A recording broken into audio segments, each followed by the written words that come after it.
বিটিআৰৰ ট্ৰাইবেল বেল্টৰ মাটিত যদি মুছলমানসকল থাকিব নোৱাৰে তেন্তে আদানী গ্ৰুপত কেনেকৈ থাকিব? ডক্টৰ হিমন্ত বিশ্ব শৰ্মাৰ চৰকাৰ অহাৰে পৰা শান্তিৰে থাকিবলৈ দিয়া নাই মুছলমান লোকসকলক। প্ৰথমে বাছি বাছি মুছলমান লোকক উচ্ছেদ কৰা হ'ল, কৰবাত চাহ বাগিচাত উচ্ছেদ কৰা হ'ল। এতিয়া আকৌ আদানী গ্ৰুপক ৩৬০০ বিঘা ভূমি দিয়াৰ বাবে অসম চৰকাৰৰ সিদ্ধান্ত লোৱা হ'ল। উদ্যোগ হ'ব লাগে, কিন্তু ট্ৰাইবেল বেল্টৰ মাটি কেনেকৈ দিয়া হ'ব তাৰ উত্তৰ দিব লাগে মুখ্যমন্ত্ৰী মহোদয়ে। বড়োসকলক অন্যায়ভাৱে উচ্ছেদ নকৰি তাৰ স্থানত অন্য ঠাইত মাটি আবণ্টন দিয়াৰ বাবে আহ্বান জনাইছে নেমচুৰ সভাপতি বদৰুল ইছলামে। গুৰেশ্বৰৰ ৰৌমাৰীত তামুলপুৰ জিলা নেমচুৰ শপত গ্ৰহণ আৰু অভিনন্দন অনুষ্ঠানত উপস্থিত থাকি এইদৰে কয় তেওঁ। লগতে বাংলাদেশী সমস্যা সন্দৰ্ভত নেমচুৰ সভাপতিগৰাকীয়ে কয় যে 1939, 1951, 1971 চনৰ নথি পত্ৰ থকা লোককো ডক্টৰ হিমন্ত বিশ্ব শৰ্মা চৰকাৰখনে ডিভোটাৰ সজাই ডিটেনশ্যন কেম্পত ৰাখিছে। মুছলমানসকলক টাৰ্গেট কৰি বহু কামেই কৰি আছে বৰ্তমানৰ চৰকাৰখনে। বাছি বাছি মুছলমানসকলক কৰবাত বাংলাদেশী সজাইছে, কৰবাত উচ্ছেদ কৰিছে এইখন চৰকাৰে। সংখ্যালঘুসকলে অসম চুক্তিক সন্মান কৰে। 1971 চনৰ 25 মাৰ্চৰ পূৰ্বৰ যিসকল লোক আছে তেওঁলোক স্বদেশী বুলি ইতিমধ্যেই স্বীকৃত হৈছে। উচ্চতম ন্যায়ালয়ে তেওঁলোকক স্বদেশী বুলি স্বীকৃতি দিছে, সেয়েহে তেওঁলোকক যদি কোনোবাই সন্দেহযুক্ত বুলি কয় সেয়া বেআইনী হ'ব।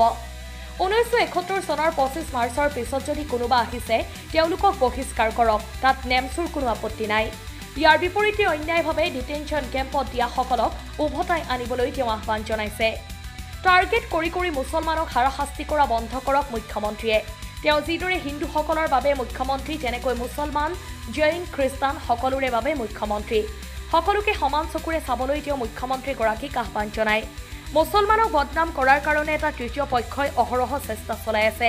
মুছলমানে পুণ্যৰ বাবে কোৰবানী দিয়ে, পাপৰ বাবে নহয়, এনেদৰে মন্তব্য কৰে।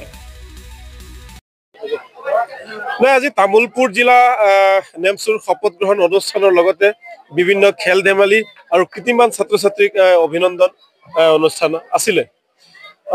আপুনি ঠিকে কৈছে, যিটো বৰ্তমান বাংলাদেশী মেটাৰ চলি আছে, চাওক 1939 চনৰ নথি পত্ৰ, 1951 চনৰ নথি পত্ৰ, 1971, 66 চনৰ নথি পত্ৰ থকা লোককো হিমন্ত বিশ্ব শৰ্মা নেতৃত্বাধীন চৰকাৰখনে তেওঁলোকে ডিভোটাৰ সজাই তেওঁলোকে ডিটেনশ্যন কেম্পত ৰাখিছে।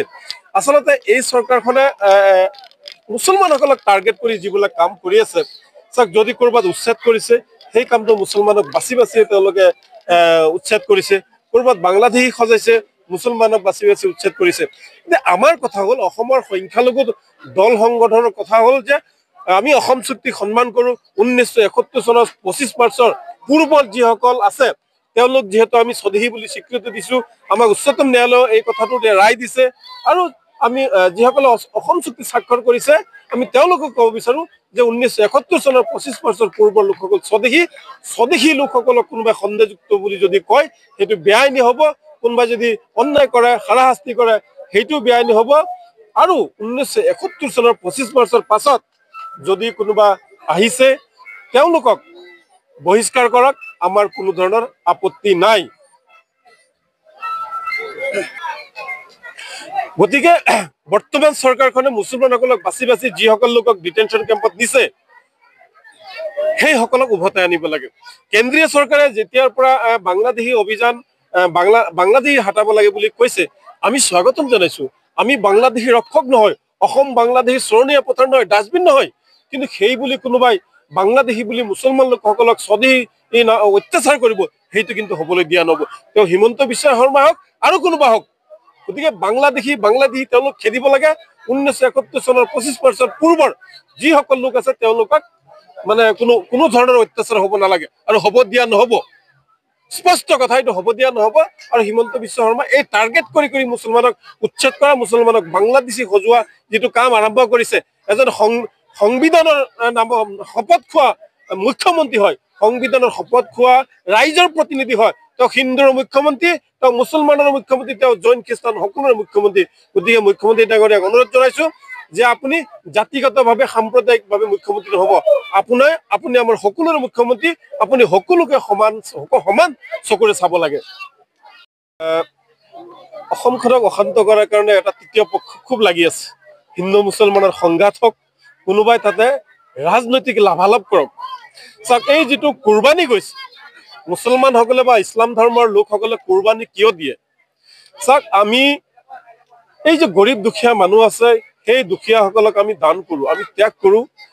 মানে মাংস যদি কাটা হয় তেওঁলোকক বিলাই দিয়াৰ কাৰণে, এটা পুণ্যৰ অৰ্থে আমি সেই কামটো কৰোঁ। আৰু আমি কোনো ধৰ্মক আঘাত দিয়াৰ কাৰণে আমি কুৰবানী নিদিওঁ।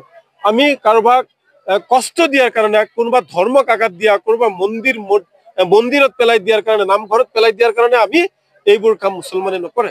কোনোবা তৃতীয় পক্ষই ধুবুৰীত হিন্দু মুছলমানৰ সংঘাত লগাবলৈ আৰু ৰাজনৈতিক মুনাফা অৰ্জনৰ কাৰণে কোনোবা তৃতীয় পক্ষ ইয়াত জড়িত হৈ আছে। গতিকে মই মুখ্যমন্ত্ৰী ডাঙৰীয়াক অনুৰোধ জনাইছো, অসমৰ গৃহ বিভাগক অনুৰোধ জনাইছো যে এই তৃতীয় পক্ষটোক আপোনালোকে বিচাৰি উলিয়াওক আৰু কঠোৰৰ পৰা কঠোৰ শাস্তি দিয়ক। এনেকুৱা আমি নিবিচাৰো। এখন বিভিন্ন জাতি জনগোষ্ঠীৰ মিলন ভূমি, বিভিন্ন জাতি জনগোষ্ঠীৰ অসম হয়। গতিকে আমি সকলোৱে শান্তি সম্প্ৰীতি বজাই ৰাখিব লাগে।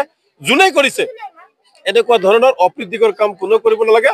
কোনেও শান্তি সম্প্ৰীতি ভংগ কৰি কোনেও কাম কৰিব নালাগে। যোন জড়িত আছে কালপিত, তাক বিচাৰ কৰি কঠোৰ শাস্তি দিয়ক। কিন্তু খালি অকল মুছলমান কৰিলে নহব। আগে পিছে আমি বহুত উদাহৰণ দেখিছো যে কিছুমান সাম্প্ৰদায়িক সংগঠনে মুছলমানক বদনাম কৰাৰ কাৰণে, মুছলমানৰ নাম কলংকৃত কৰাৰ কাৰণে কিছুমানে এইবোৰ তৃতীয় শক্তি জড়িত হৈ থাকে। গতিকে সেইবোৰ কোনেও কৰিব নালাগে। ৰাজনীতি কৰক উন্নয়নৰ ৰাজনীতি কৰক শান্তি সম্প্ৰীতি মিলাপ্ৰীতিৰ ৰাজনীতি। গাহৰিৰ মাংস, গু মাংস আৰু কিবা মাংস সেইবিলাক লৈ ৰাজনীতি বন্ধ কৰিব নালাগে।